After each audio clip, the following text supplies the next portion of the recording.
ሰላም እንዴት አላችሁ? የኢትዮ ታይምስ ቤተሰቦቻችን ለሰዓቱ የተመረጡ አዳዲስ መረጃዎችን ይዘንላችሁ ቀርበናል። ከመረጃዎቻችን መካከልም የህግ ባለሙያ የሆነው አቶ ያሬድ ኃይለማርያም ለመላ ኢትዮጵያውያን ጥሪውን አቅርቧል። አቶ ያሬድ ኃይለማርያም ለኢትዮጵያውያንም ጥብቅ መልእክት አስተላልፈዋል። በአብይ የሚመራው የብልጽግና የአገዛዝ ስርዓት አይናችን እያየ ኢትዮጵያን ልትወጣ ወደማትችለው አደገኛ መቀመቅ ውስጥ እየከተታት ነው። ኢትዮጵያ ሌላ ጦርነት ለማካሄድ ይቅርና በአገር ውስጥ የሚካሄደው የእርስ በርስ ጦርነት በአፋጣኝ የማይቆም ከሆነ እንደ ሀገር መቀጠል የማትችልበት ሁኔታ በግልጽ እየታየ ነው በማለትም አቶ ያሬድ ኃይለማርያም መልእክቱን አስተላልፏል።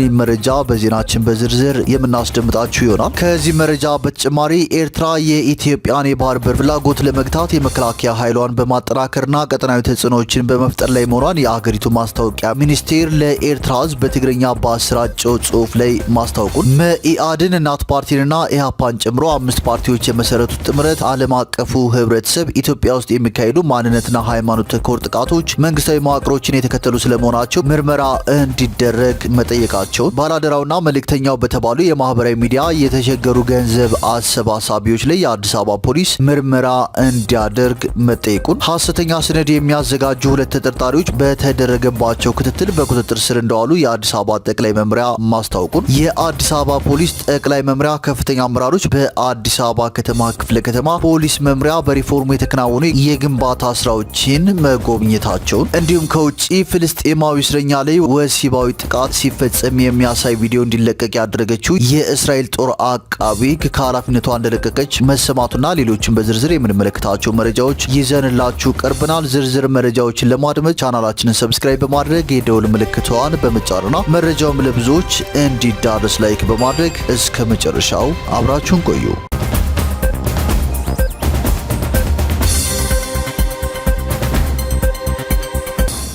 ወደ መጀመሪያው መረጃችን ስናልፍ የህግ ባለሙያ የሆነው አቶ ያሬድ ኃይለማርያም መልእክተ ቅዳሜ በሚል ርዕስ አንድ አነጋጋሪ መጣጥፍ በማህበራዊ ትስስር ገጹ አጋርቷል። ለኢትዮጵያውያንም ጥብቅ ጥሪ አቅርቧል። የህግ ባለሙያ የሆነው አቶ ያሬድ ኃይለማርያም በማህበራዊ ትስስር ገጹ ያጋራው መልእክትም እንደሚከተለው ይነበባል። በአብይ የሚመራው የብልጽግና የአገዛዝ ስርዓት አይናችን እያየ ኢትዮጵያ ልትወጣ ወደማትችለው አደገኛ መቀመቅ ውስጥ እየከተታት ነው። ኢትዮጵያ ሌላ ጦርነት ለማካሄድ ይቅርና በሀገር ውስጥ የሚካሄደው የእርስ በርስ ጦርነት በአፋጣኝ የማይቆም ከሆነ እንደ ሀገር መቀጠል የማትችልበት ሁኔታ በግልጽ እየታየ ነው። ጥሪም የሚከተለው ነው። አንደኛ፣ በመላው ዓለም የሚገኙ አገር ወዳድ ኢትዮጵያውያን በአንድ ድምፅ ጦርነት በቃ ኖ ሞር ዋር የሚል ሰፊ ንቅናቄ ማካሄድና ድምጻችንን በማሰማት አብይን በወደብ ሰበብ ሊገባበት እየተንደረደረ ካለው ጦርነትና ከተዘፈቀበት የውስጥ ጦርነትን ማስቆም የግድ ይላል። ጦርነት በቃ ኖ ሞር ዋር የሚል ንቅናቄ ማካሄድ አለብን። ሁለተኛ፣ ኢትዮጵያ ለዚህ ሁሉ መከራ ከዳረጓት በርካታ ምክንያቶች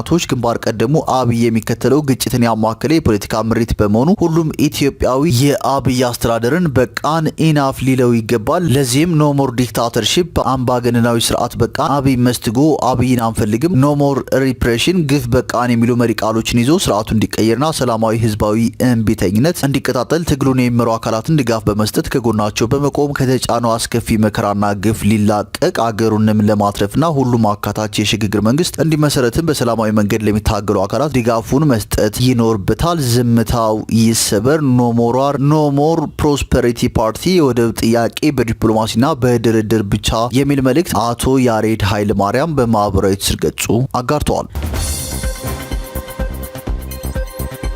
ወደ ቀጣዩ መረጃችን ስናልፍ ኤርትራ የኢትዮጵያን የባህር በር ፍላጎት ለመግታት የመከላከያ ኃይሏን በማጠናከርና ቀጠናዊ ተጽዕኖዎችን በመፍጠር ላይ መሆኗን የሀገሪቱ ማስታወቂያ ሚኒስቴር ለኤርትራ ሕዝብ በትግርኛ ባሰራጨው ጽሑፉ ላይ አስታውቋል። ተጽዕኖ ፈጣሪ ሀገራትና ዓለም አቀፍ ድርጅቶች የኢትዮጵያን አካሄድን እንዲያወግዙና ኢትዮጵያ ቀጠናዊ ግጭት ከመቀስቀስ እንድትቆጠብ ግፊት እንዲያደርጉ የጠየቀው ሚኒስቴሩ ኤርትራ ከቀይ ባህር አዋሳኝ ሀገራት ጋር የሁለትዮሽ ትብብሯን ለማጠናከር ጥረት እያደረገች መሆኗን ገልጿል። ሚኒስቴሩ ኤርትራ ለኢትዮጵያ የባህር በር አልባነት ተጠያቂ እንዳልሆነች ሁሉ የኢትዮጵያን የባህር በር ህልም እውን የማድረግ ግዴታም የለባትም ብሏል። የኢትዮጵያ መንግስት ኢትዮጵያ የጂኦፖለቲካ በደል እንደተፈጸመባትና የችግሮቿ ምንጭ የባህር በር አልባነት እንደሆነ በመስበክ ህዝቡ በቁጭት እንዲነሳሳ በመቀስቀስ ላይ ነው በማለትም ሚኒስቴሩ ወቅሷል።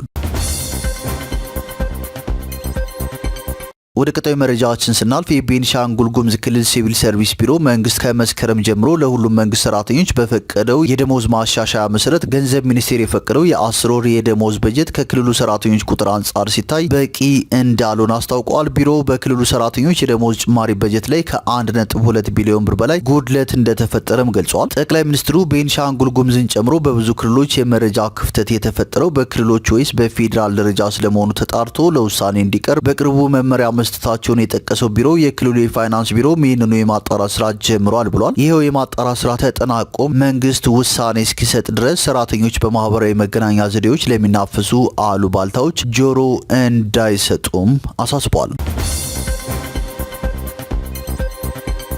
ወደ ቀጣዩ መረጃችን ስናልፍ መኢአድን፣ እናት ፓርቲንና ኢህአፓን ጨምሮ 5 ፓርቲዎች የመሰረቱት ጥምረት ዓለም አቀፉ ህብረተሰብ ኢትዮጵያ ውስጥ የሚካሄዱ ማንነትና ሃይማኖት ተኮር ጥቃቶች መንግስታዊ መዋቅሮችን እየተከተሉ ስለመሆናቸው ምርመራ እንዲያደርግ ትናንት በወጣው መግለጫ ጥሪ አቅርቧል። በቅርቡ በኦሮሚያ ክልል ምስራቅ አርሲ ዞን በሚገኙ ወረዳዎች ማንነታቸው ባልታወቁ ታጣቂዎች በንጹሃን ላይ የተፈጸሙ ግድያዎችን ያወገዘው ጥምረቱ የሃይማኖት አባቶች የጅምላ ግድያዎች እንዲቆሙ በመንግስትና ዓለም አቀፉ ማህበረሰብ ላይ ጫና እንዲፈጥሩ ጠይቋል። ጥምረቱ ጥቃቶች እንዲፈጸሙ በመንግስት መዋቅር ውስጥ ሆነው ይሰራሉ ላላቸው ባለስልጣናት፣ ጥቃቶችን በቸልታ ያልፋሉ ላላቸው የጸጥታ አካላት እንዲሁም ጥቃቶችን አይዘግቡም ላላቸው የመንግስት መገናኛ ብዙሃን ኃላፊዎችና ሰራተኞች ወደፊት ከተጠያቂነት አታመልጡም የሚል መልእክት በዚሁ መግለጫው ላይ አስተላልፏል። ወደ ቀጣዩ መረጃዎችን ስናልፍ የተባበሩት መንግስታት ድርጅት የጸጥታው ምክር ቤት ሞሮኮ ለምዕራብ ሰሃራ ግዛት ያቀረበችውን የራስ ገዝ አስተዳደር እቅድ ትናንት በድምጽ ብልጫ አጽድቋል። ምዕራብ ሰሃራ በህዝበ ውሳኔው የራሷን እድል በራሷ ተወስን የሚል አቋም ያላት አልጄሪያ ድምጽ ሳትሰጥ የቀረ ሲሆን ሩሲያ፣ ቻይናና ፓኪስታን ደግሞ ድምጽ ተአቅቦ አድርገዋል። ለግዛቲቷ ነጻነት የሚታገለው የፖሊሳሪዮ ነጻ አውጪ ግንባር የጸጥታው ምክር ቤት ያጸደቀውን እቅድ መርምሮ አቋሙን እንደሚገልጽ አስታውቋል። ቅኝ ገዢዋ ስፔን እንደ ኢሮፒያን አቆጣጠር በ1975 ዓ.ም ከግዛቲቷ መውጣቷን ተከትሎ ነበር ፖሊሳሪዮ ግዛቷን ለመጠቅለል ከፈለገችው ሞሮኮ ጋር የትጥቅ ግጭት ውስጥ የገባው በማለትም ገልጿል። ወደ ቀጣዩ መረጃችን ስናልፍ ባላደራውና መልእክተኛው በተባሉ የማህበራዊ ሚዲያ ለተቸገሩ ገንዘብ አሰባሳቢዎች ላይ የአዲስ አበባ ፖሊስ ምርመራ እንዲያደርግ ተጠይቋል። አቶ ታምሮ የተባሉ ግለሰብ ባላደራው ከተባለ የማህበራዊ ሚዲያ ለተቸገሩ ገንዘብ አሰባሳቢ ከተሰበሰበልኝ ብር ላይ ከ200 ሺህ ብር በላይ መልሶ ተቀብሎኛል በማለት ኢዮሃ ሚዲያ የተሰኘ የዩቲዩብ ገጽ ላይ ቀርበው ነበር። ሰውየው ባላደራው ነው በሚል ግለሰብ የእርዳታ ማሰባሰቢያቸውን ቪዲዮ በሞባይል እንደቀረጹ ቢናገሩም ቪዲዮ ግን መልእክተኛው በተባለ ከ1 ሚሊዮን በላይ ተከታይ ባለው የቲክቶክ ገጽ ላይ ተጭኗል። የኢዮሃ ሚዲያ አዘጋጅም ባላደራው ወደ ተባለ ግለሰብ ቢደውልም ሰውየውን እንደማያውቀው ተናግሯል። በርካታ የማህበራዊ ሚዲያ ተከታዮች በበኩላቸው የአዲስ አበባ ፖሊስ ጉዳዩን አጣርቶ የጠራ መረጃ ለህዝቡ እንዲያቀርብና አጭበረበሩ የተባሉት ግለሰቦች ላይ ክስ እንዲመሰርትባቸው ጠይቋል። በሌላ መረጃ ደግሞ ሐሰተኛ ሰነድ የሚያዘጋጁ ግለሰቦችን የተመለከተ መረጃ ከህብረተሰቡ የደረሰው የአዲስ አበባ ከተማ ክፍለ ከተማ ፖሊስ መምሪያ ባደረገው ክትትል 2 ተጠርጣሪዎች በቁጥጥር ስር መዋላቸው የአዲስ አበባ ፖሊስ ጠቅላይ መምሪያ አስታውቋል። አበባ አሰፋና ፍቃዱ ሳሙኤል የተባሉት ተጠርጣሪዎች ሐሰተኛ ሰነዱን ሲያዘጋጁ የቆዩት በአዲስ ከተማ ክፍለ ከተማ ወረዳ 6 ልዩ ቦታው ጎጃም በረንዳ ተብሎ በሚጠራው አካባቢ ነው። ተጠርጣሪዎቹ በህጋዊ ንግድ ሽፋን ህገወጥ ተግባር የሚፈጽሙ ስለመሆናቸው በምርመራው ሂደት ማወቅ የተቻለ ሲሆን ሐሰተኛ ሰነዶቹን የሚያዘጋጁበት በአንድ ፎቶ ቤት ውስጥ እንደነበር ከክፍለ ከተማው ፖሊስ መምሪያ የተገኘው መረጃ ያመለክታል። በፎቶ ቤት ውስጥ በህግ አግባብ በተደረገ ብርበራ በተለያዩ ሰዎች ስም የተዘጋጁ ሐሰተኛ መንጃ ፈቃዶች፣ ልዩ የትምህርት ማስረጃዎች፣ የልደት ሰርተፍኬት፣ ሐሰተኛ ቲተርና ማህተሞች፣ የተለያዩ ተቋማት ሰነዶች እንዲሁም ሐሰተኛ ሰነዶቹን የሚያዘጋጁባቸው የተለያዩ ቁሳቁሶች ተይዘው ምርመራ እየተጣራ ይገኛል። ሐሰተኛ ሰነዶቹ በሀገርና በህዝብ ላይ ሊያስከትሉ የሚችሉትን ዘርፈ ብዙ ጉዳት በመረዳት የአዲስ አበባ ፖሊስ ጠቅላይ መምሪያ ትኩረት ሰጥቶ በመስራት ከዚህ ቀደም በተመሳሳይ ወንጀል ተሰማርተው የተገኙ ተጠርጣሪዎችን በቁጥጥር ስር አውሎ በህግ አግባብ ተጠያቂ እንዲሆኑ እያደረገ ሲሆን በሐሰተኛ ሰነዶች ሳቢያ ሊደርስ የሚችለውን ልዩ ጉዳት ለመከላከል የጀመረውን ስራ አጠናክሮ እንደሚቀጥልና ህብረተሰቡ መረጃና ጥቆማ የመስጠት ትብብሩን ማጉልበት እንደሚጠበቅበትም ገልጿል። በተያያዘ መረጃ የአዲስ አበባ ፖሊስ ጠቅላይ መምሪያ አዛዥ ጌቱ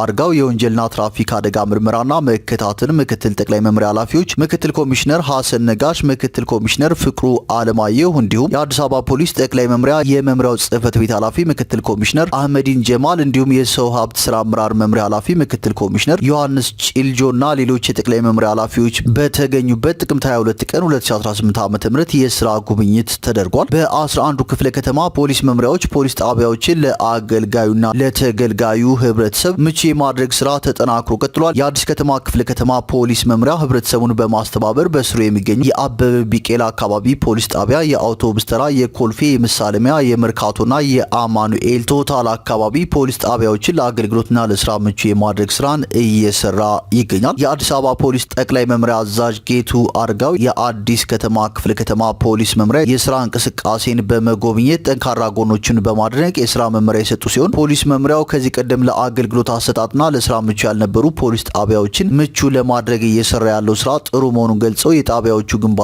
በፍጥነት መጠናቀቅ እንዳለበት አሳስበዋል። ፖሊስ ጣቢያዎቹ ለአገልግሎት ምቹ ከማድረግ ጎን ለጎን ዘመናዊ የመረጃ መቀበያ ስርዓትና ለወንጀል መከላከል የሚያግዙ ልዩ ቴክኖሎጂን የማስገጠም ስራን ለመስራት ታቅዶ እየተሰራ መሆኑን የአዲስ ከተማ ክፍለ ከተማ ፖሊስ መምሪያ ኃላፊ ረዳት ኮሚሽነር መኮንን አሻግሬ በጉብኝቱ ወቅት አስረድተው ህብረተሰቡ በየደረጃው የሚገኙ የአስተዳደር አካላት እንዲሁም የአዲስ አበባ ፖሊስ ጠቅላይ መምሪያ የበላይ አመራሮች አስፈላጊውን ድጋፍና ክትትል እያደረጉ በመሆኑ የጣቢያዎቹ ግንባታ በተያዘለት የጊዜ ገደብ እንደሚጠናቀቅ ገልጸው እየተደረገ ላሉ ድጋፍም ምስጋናቸውን አቅርበዋል።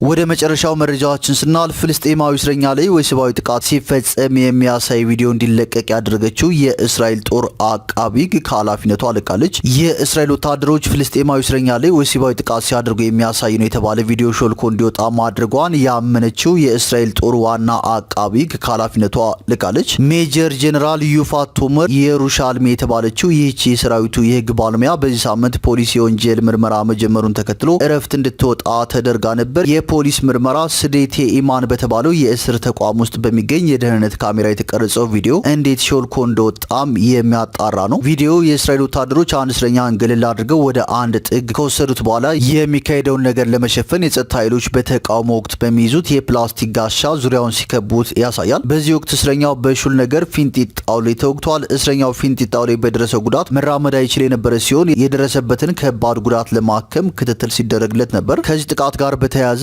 5 የእስራኤል ጦር ተጠባባቂ ወታደሮች ክስ ተመስርቶባቸዋል። ከእስር ተቋሙ ሾልኮ የወጣው ቪዲዮ ነሐሴ 2016 ዓ.ም ቻናል 12 በተባለው የእስራኤል የቴሌቪዥን ጣቢያ ተላልፏል። ሜጀር ጄኔራል ቶመር የሩሻልሚ በጻፈችው የስራ መልቀቂያ ደብዳቤ ላይ ከወታደራዊ ክፍል ወጥቶ ለመገናኛ ብዙሃን ለደረሰ ማንኛውም ማስረጃ ሙሉ ኃላፊነት እንደምትወስድ አስታውቃለች። በሰራዊቱ የህግ አስተባባሪ ባለስልጣናት ላይ የተሰነዘረውን የሐሰት ፕሮፓጋንዳ ለመቋቋም እንዲቻል ማስረጃው ለመገናኛ ብዙሃን እንዲለቀቅ ፈቅጃለሁ በማለት ጽፋለች። አቃቢ ጓ የጠቀሰችው የተወሰኑ በእስራኤል የሚገኙ የቀኝ ክንፍ ፖለቲከኞች ቪዲዮና በእስረኞች ላይ የደረሰን በደል የተመለከቱ ሪፖርቶች የተፈበረኩ እንደሆኑ በመግለጽ ለማስተባበል ያደረጉትን ጥረት ነው። ሜጀር ጄኔራሏ በእስረኞች ላይ የጥቃት ድርጊት ስለመፈጸሙ አሳማኝ ጥርጣሬ በሚኖርበት በማንኛውም ጊዜ ምርመራ ማድረግ ኃላፊነታችን ነው ብላለች። የአቃቢ ጓ መልቀቂያ ደብዳቤ ተቀባይነት ካገኘ በኋላ የእስራኤል መከላከያ ሰራዊት ዋና አዛዥ እስራኤል ካትዝ ውሳኔዋን የሚደግፍ መግለጫ አውጥተዋል። የእስራኤል መከላከያ ሰራዊት ወታደሮችን በሐሰት የጭካኔ ድርጊት የሚከስ ማንኛውም ሰው የሰራዊቱን የደንብ ልብስ ለመልበስ ብቁ አይደለም ብለዋል። ይህ ቪዲዮ መውጣቱን ተከትሎም የእስራኤል ወታደራዊ ፖሊስ 11ዱን ተጠባባቂ ወታደሮችን ለመጠየቅ ወደ እስር ማዕከሉ ባመራበት ወቅት እርምጃውን የተቃወሙ ቀኝ አክራሪዎች ተቋሙን ሰብረው ገብተዋል። ኋላ ላይ ግን 5 ተጠባባቂ ወታደሮች በእስረኛ ላይ ከፍተኛ ጥቃት በመፈጸምና ከባድ አካል ጉዳት በማድረስ ወንጀል ተከሰዋል። ተጠርጣሪዎቹ ድርጊቱን ፈጽመዋል መባላቸውንም ክደዋል። ሾልኮ የወጣው ቪዲዮ ከመስከረም 2016 የሐማስ ጥቃት ወዲህ ፍልስጤማውያን እስረኞች ላይ በደል እየደረሰ መሆኑን በተመለከተ ከዚህ ቀደም ለወጡ ዘገባዎች ጠንካራ ማስረጃ ሆኖ ታይቷል። የተባበሩት መንግስታት ኮሚሽን ባለፈው ዓመት ባወጣው ሪፖርት ከጋዛ የተወሰዱ በሺዎች የሚቆጠሩ ህጻናትና አዋቂ እስረኞች ለሰፊና ስልታዊ በደል፣ አካላዊና አእምሯዊ ጥቃት እንዲሁም ወሲባዊና ጾታዊ ጥቃት መጋለጣቸውን ይፋ አድርጎ ነበር። የተፈጸሙት ድርጊቶች በሰብአዊነት ላይ የተፈጸመ ወንጀል የሆነ ስቅይት፣ የጦር ወንጀል የሆነ መድፈር እንዲሁም ሌሎች የወሲባዊ ጥቃት አይነት እንደሆኑም ገልጿል። የእስራኤል መንግስት የቀረቡበትን ውንጀላዎች ውድቅ አድርጓል። በዓለም አቀፍ የህግ ስታንዳርድ ለመመራት ያለውን ሙሉ ቁርጠኝነትም በአጽንኦት አንስቷል። በእያንዳንዱ አቤቱታ ላይም ጥብቅ ምርመራ እንደሚያካሂድ አስታውቋል።